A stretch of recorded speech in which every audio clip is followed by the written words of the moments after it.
Greetings, everyone. Welcome to 2K Sports and another exciting edition of NBA basketball. And in our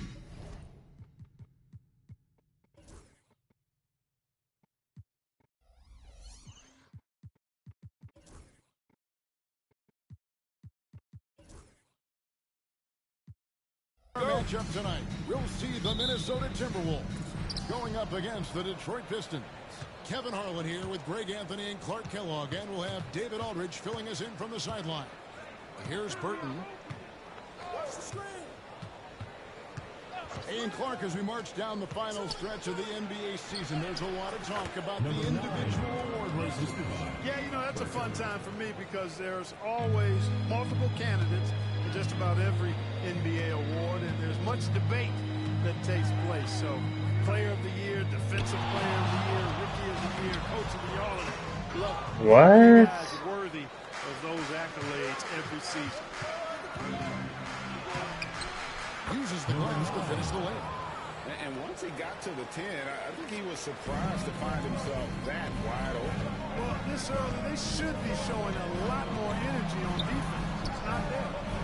Now here's Love. We saw the 29 points last game. And it's off from three-point range. Looking at the last game for the Timberwolves, it was a loss to the Clippers in Los Angeles. And now, just over a minute played here in the first. Pass to Burton. 5 to shoot. Frying his luck from deep. Sinks the triple. Minnesota off to a slow start. 7-point differential. Last game matched up with the Clippers. A tough loss there. Yeah, on the road, their defense was just overrun. Couldn't match the intensity of the opponent, and it cost them. And you know what, guys? It just seemed like they never really had the kind of energy necessary. They just weren't comfortable on the defensive end. Here's Davis following the three by Minnesota. 5 on the clock. Launches it. A rebound by the Timberwolves. Their last meeting was in Detroit, where they were unable to fight off the Pistons. And they'll want to show that they're a much better team than they demonstrated last time out. Why am I missing every layup? Avoid another blowout. And it really was the turnovers that fueled the blowout. A lot of questionable, poor decisions by them with the ball. And when that happens, you can get blasted. Good work offensively, spacing out the D. And here in the first, approaching 3 minutes played. The kick out to Barnes. Timberwolves piecing it around. Fast break Detroit. Drops in the breakaway layup. 6 points for him. 3 of 4 to start. Young fella came to play.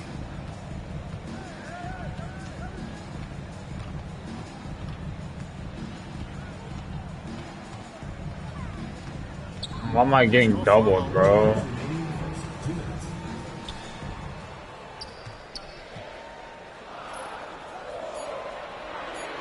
Shoots it up. The shot goes in. First shot, first basket.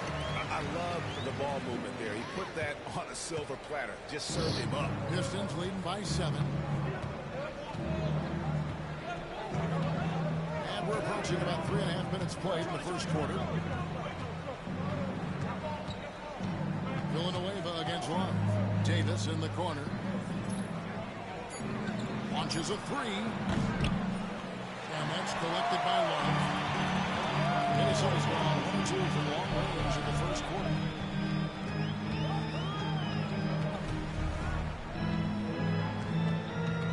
Screen by Ashik. Love outside.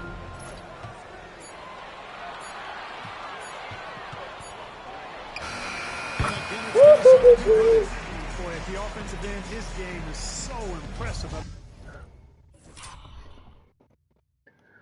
That was clean.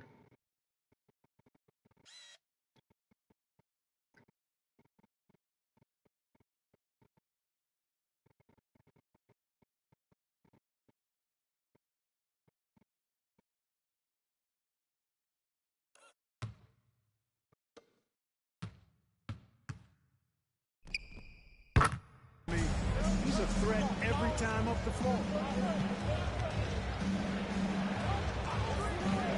50 seconds left to play in the first quarter. Plenty of space. No good off the front island. Well, they'll be happy with that look, even though it didn't fall.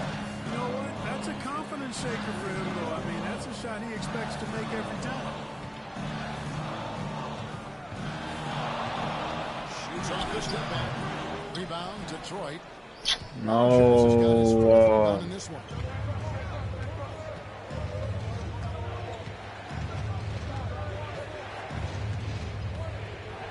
Seconds left to play here in the first.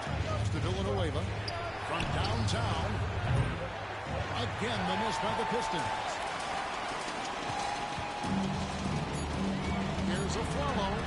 Can't connect from 13 feet out. And being that close to the rim, he had enough room to finish that one. And we reached the end of the first quarter. It's Detroit leading by 5.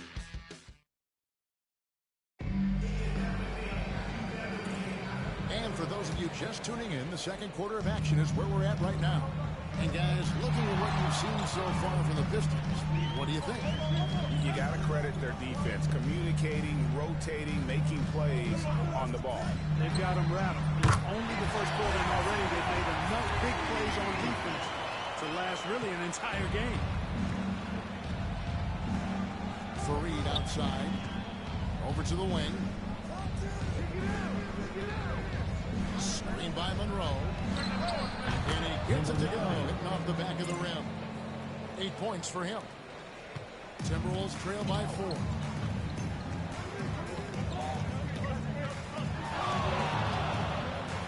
Here he goes. The kick out to Barnes. Defended by Gordon. And here's one for 3. That shot off the mark. So for the Pistons, their last game, a win against the Trailblazers in the Rose Garden. Here's Hamilton.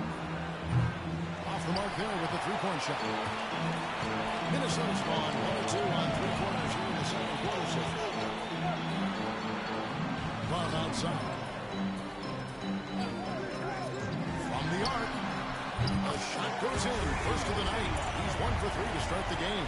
Love's ability to play off the ball is what makes him such a versatile option at the offensive end. Second quarter basketball, just over a minute and a half played so far. Great open look there. Guys, his consistency in terms of shooting has really helped them seize control. Defended by Gordon. A kick out to Aflalo.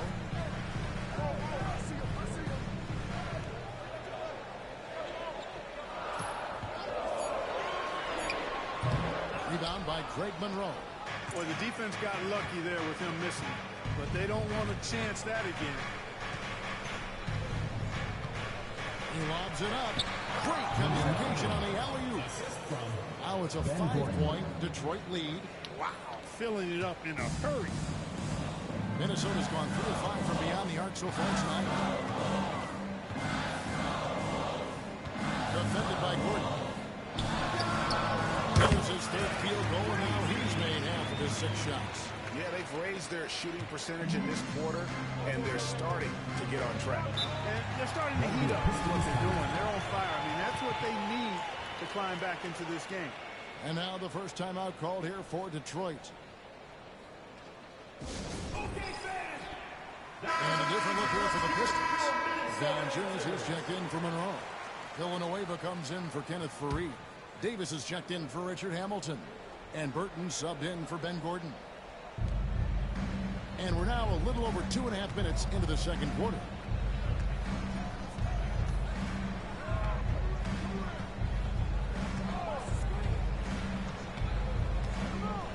Just 5 on the clock.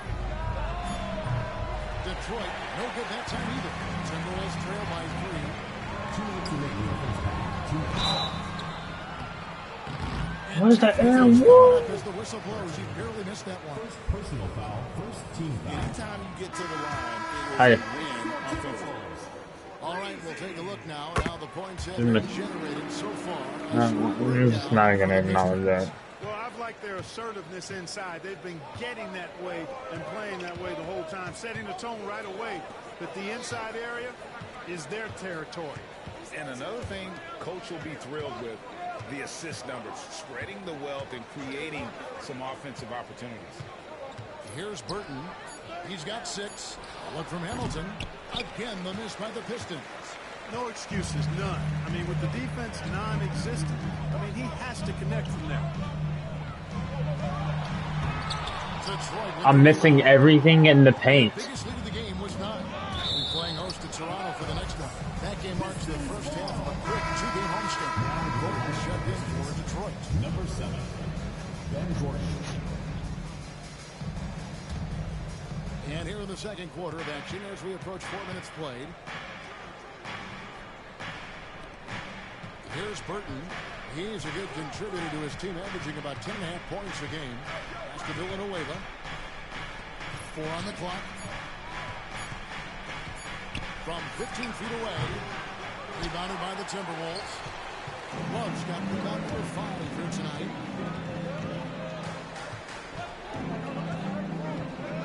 The fadeaway. Yes, that goes in. He's got 10. It goes down, but with no defender near him, no need to go to the fadeaway. Detroit has gone 0-2 from deep here in the second. Outside, Davis. Valanciunas sets a screen for Davis. Pass to Valanciunas. Shoots the 3. Rebound Love. Love's got 6 rebounds here tonight. 5 seconds separating the shot and game clocks. Takes it inside. Oh, and that one, no question, powered it down. Right in front that time was in attack mode from the start. The Pistons have gone 3 of 8 from the field since the beginning of the second quarter. Here's Burton. Lays it up off the glass. Burton's got 8. 7 seconds left in the first half. Gets it off. And that would have counted, but it...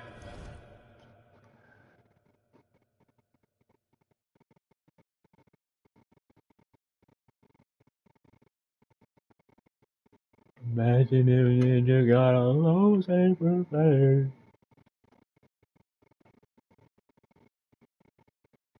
Yeah, imagine.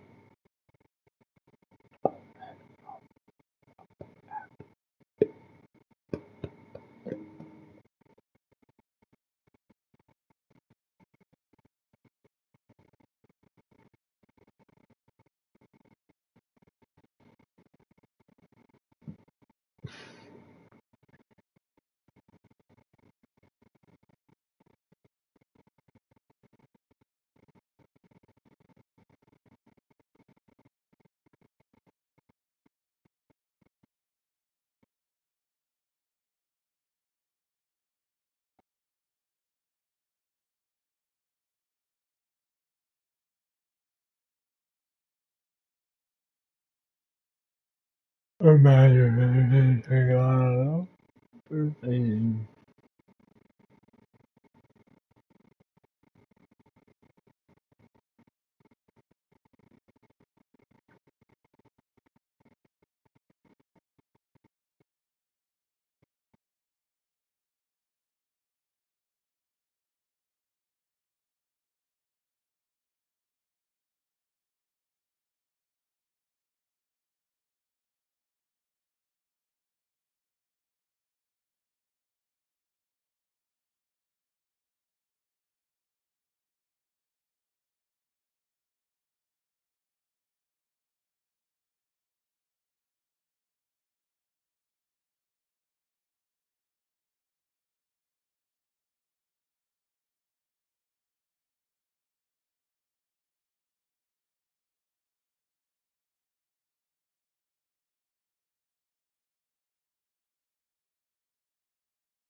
You take a pretty mean stunner. I think I'm top 3. Ooh. I really do. Wow. I really do. Because people don't understand how to take it. People go to their knees and take it. I mean, I think Rock and Scott Hall are 1-2, so does that make you number 3? Whoa. Scott Hall was way over the top. There is a happy medium that you got to have. So you must have hated the bounce. You must have hated Austin Theories. He went like 1,000 feet in the air. Yeah. And if One you like ask Stone this. Cold, he would say that I was right up there too. Rock was probably the best. By far, and it's not close. Vince is the worst. Mick Foley is number 2. Right? And Linda McMahon's pretty bad. That was pretty bad too. Yeah. You take a pretty mean stunner.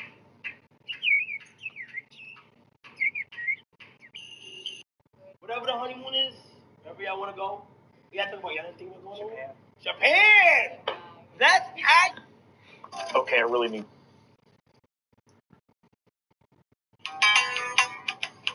Fuck.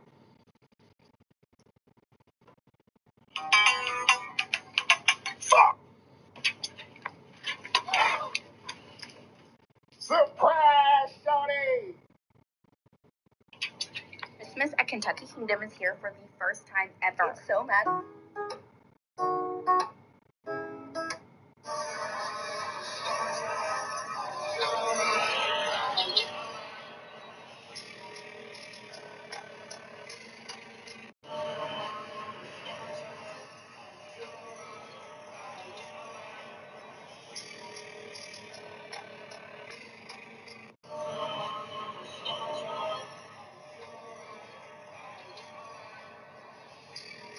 Ma'am, I'm writing up for lunch. My favorite part of my workday, refresh your senses with An elderly man collapses in full cardiac arrest at an ATM. Exactly 15 seconds later, a woman arriving with her son for work sees him stricken on the floor, rushes into her office, and screams for help. Her colleague, Whitney Sinowitz, jumps into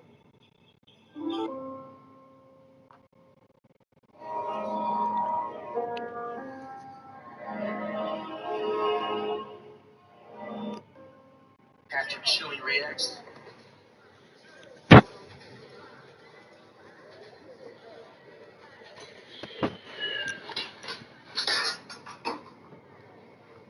Patrick Chili reacts.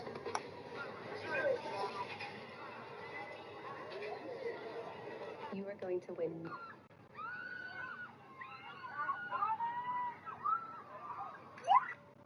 Who were the five-dimensional beings in Interstellar?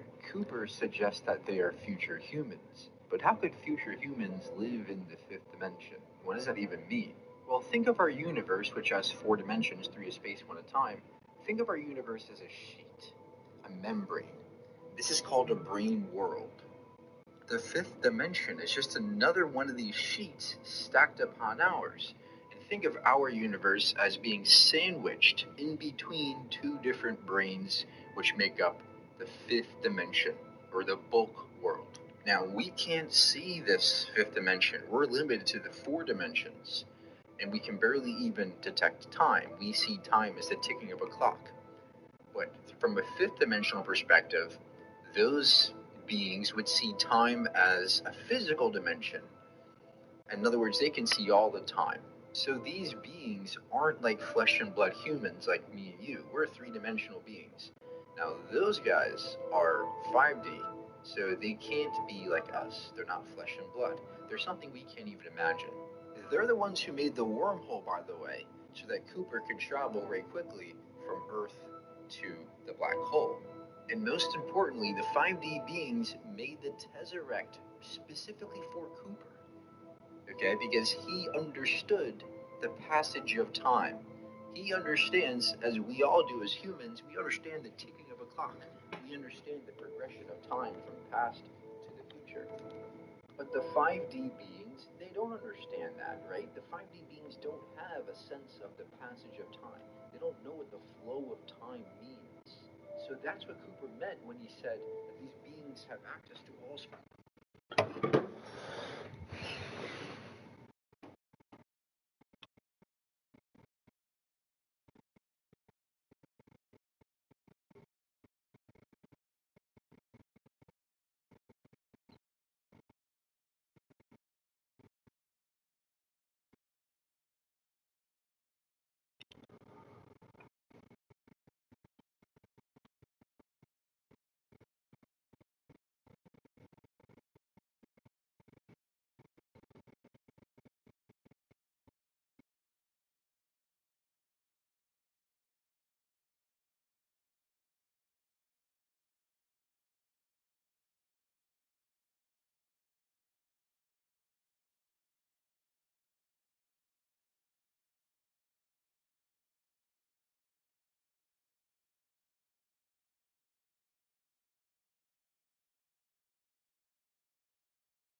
Safe to say I'm the biggest, the largest. Been stepping up since. I'm the parent.